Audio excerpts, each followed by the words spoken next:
Namaskar Bharat. On the historic day, 15th August, the entire nation stands together to celebrate the priceless gift of independence.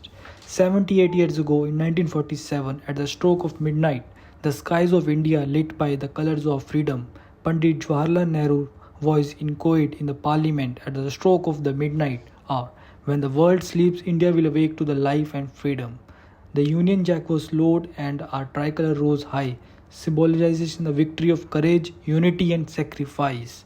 This day reminds us the struggle endured from the non-cooperation movement to the Dandi March, from the bravery of Bhagat Singh and the Rajguru to the leadership of Mahatma Gandhi and Sardar Vallabhbhai Patel.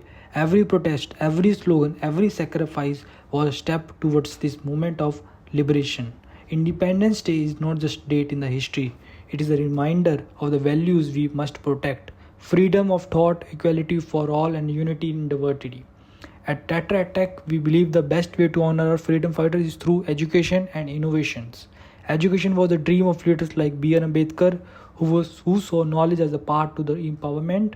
Today, technology allows to take the dream further, enabling every student in every corner of India to access learning that can change their lives. Let the Independence Day inspire to us not to remember the past but to the build further future. Our heroes, a future where India leads in knowledge, science, creativity, and compassion. From the entire family of Tetra Tech family, we wish you all a happy Independence Day. Jai Hind, Jai Bharat.